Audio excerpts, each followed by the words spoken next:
2. I'm joined with singer-songwriter Rachel Mann. How's it going? Good, how are you? I'm good. Thank you so much for being on the show, and hopefully you are feeling a lot better. I am feeling so much better. I'm still struggling with a little bit of stuff going on in the website. I'm doing better. So let me explain to everyone what had happened was, we had you scheduled 2 weeks ago, and I was kind of feeling sick myself. And Yeah, before I could say something, you responded to me first, like, man, we gotta reschedule, man. And I'm like, you know what? that's right. You and I see eye to eye, and that was also we didn't want to get the listeners too sick and pup on the air. So so I'm glad we both feeling better. Still, recovering at least, and I'm glad to have you on. Thank you. So talk a little bit about yourself. What got you into being a singer-songwriter? Yeah, so it's kind of interesting. A lot of people that I know that I talk to that like to sing and that feel like God's called them to, to do music. They really like prayed and asked for the gift, and they're like, God, please give me this gift to sing because I really want to sing. And then God can definitely do that. But with me, I was a kid, and I never asked for the gift at all. It just happened, and I don't have anybody in my family that sings. It's just something I was given a gift to do, and I basically like self-trained myself. I started singing at the age of 7, and I did my own training. I did my own. I used to spend hours and hours a day on the karaoke machine making tracks and doing my own vocal lessons, and I really didn't take vocal lessons until I was out of high school, and I just needed to learn how to breathe properly because I didn't really know how to do that. So I took some lessons to teach me how to do that. But I've basically been self-trained, and so I think when you love something so much, you really work hard at it, and you don't stop no matter what it takes. Sometimes, people have different, stories that get them into music. Yeah, Whether you get help, whether you had distance, or whether you gotta do things on your own. And it feels like, yeah, as far as independent, unsigned artists, they really gotta really put the work in, because yes, they do. you don't get the big label help that many mainstream artists does. So it's definitely a That's grind. true. So for people like yourself that's able to do that, I give respect to y'all for real. Thank you. And I've been a fan of your music for quite a while, and Yeah, it's very refreshing. I definitely enjoy the tunes. I like to listen. thank you. I like to listen to all types of music, and Yeah, and it's just everybody got their different tastes. I'm a versatile listener, so I listen to whatever, and if it sounds yeah, good, my head is nodding, and my head is nodding to your tunes.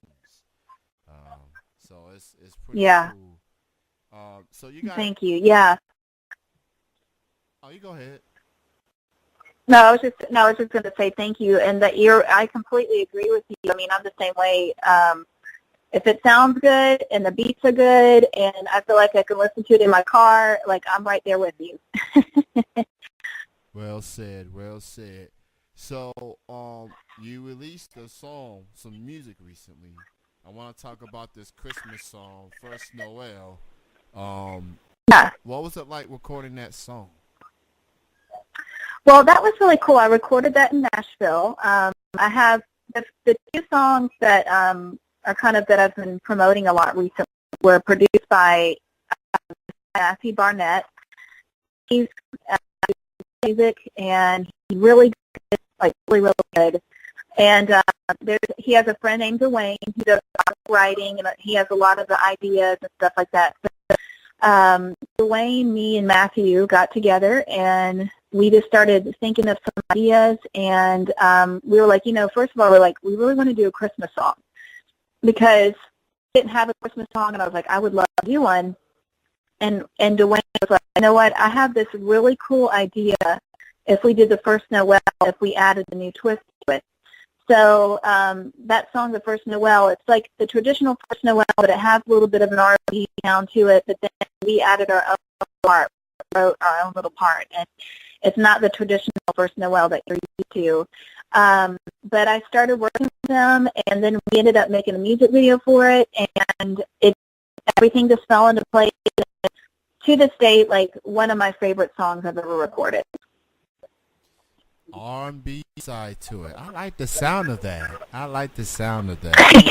And, Yeah, I love R&B music. That's like my, if you were in the box, it'd be like R&B. Like, that's, if you are in my car and we listen to gospel R&B, like, I have to have something with a beat. girl, you and I got so much in common. I like this conversation right now. I like this. So Yeah. that's awesome. The First Noel, I think it could be is on iTunes and other platforms. Yeah. It's on iTunes, Amazon. You can also listen to Spotify, and there's also a music video to it on YouTube. So basically, what she's saying is everywhere.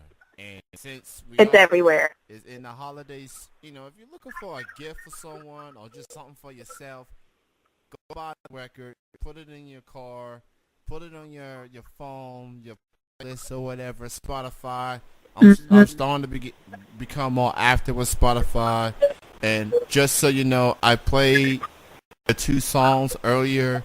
I played like a Christmas list, and your song was like a last-minute addition added to it. Nice. So the First Nowhere was added on there, and it's going to be played every single Christmas time that I do this radio show moving forward.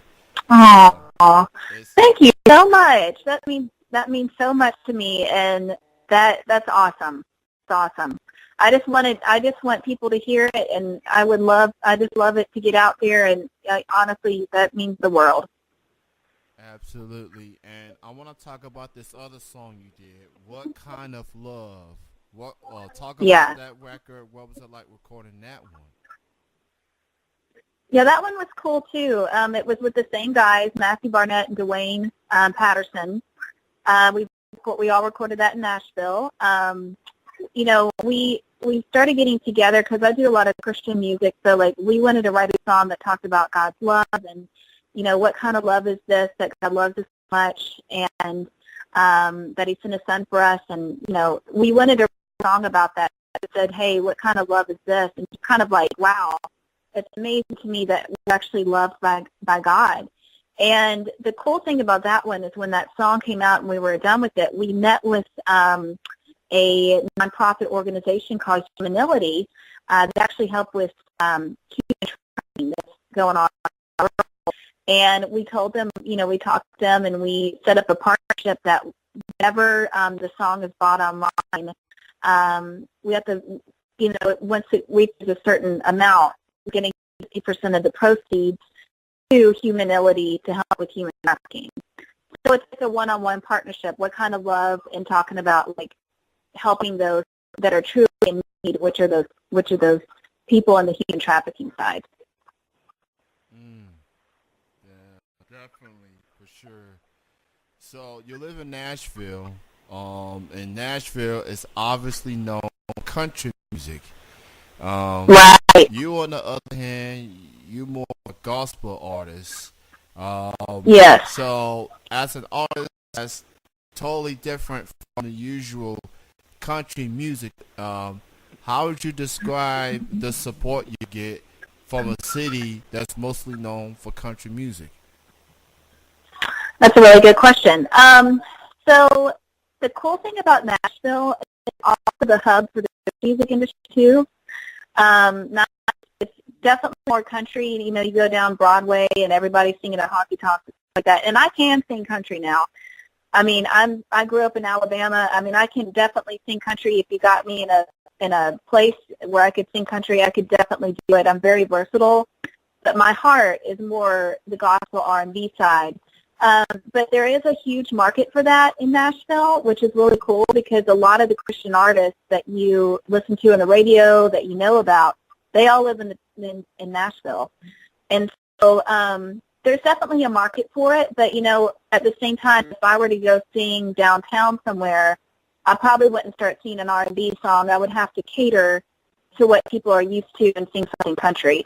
So I think it just, and at that point, after you sing a song that they're familiar with, they may come up to you and say, hey, who are you?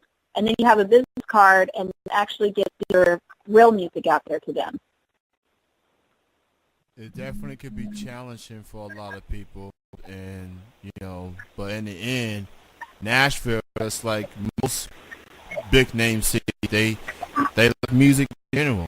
That's right.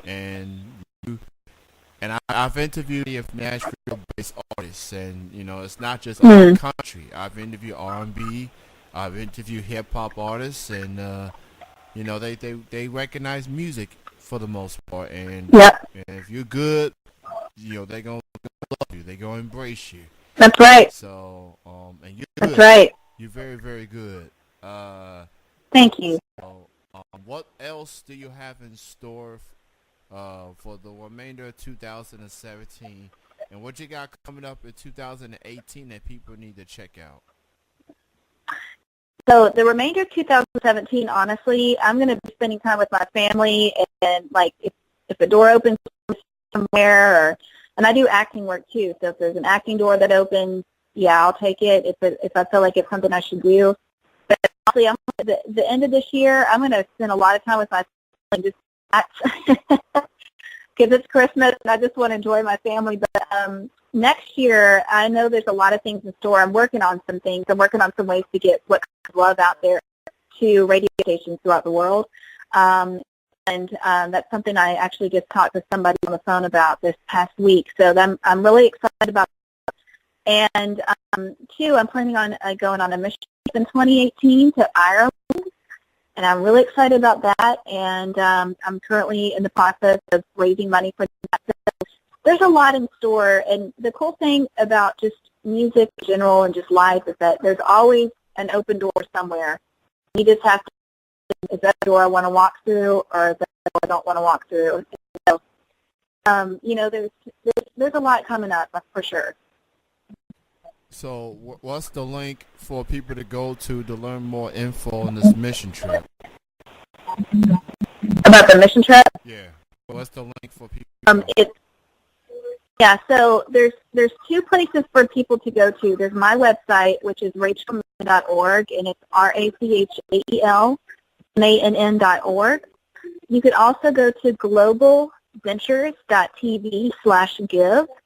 And there's a memo line where you can put down somebody's name, and you just put down my name, which is Rachel Mann, and it will go directly towards my portion of the trip. But it's globalventures.tv/give, and you just type in there Rachel Mann or my website, rachelmann.org. That's awesome, and it's a good cause as well. So I salute you on that for sure. Thank you, Rachel, for being on the show this evening. Truly appreciate it. Thank you. Continued success. Thank you so much. And happy holidays to you as well. You too. And thank you so much for having me on, and I hope you have a wonderful Christmas. Same to you. You have a good night.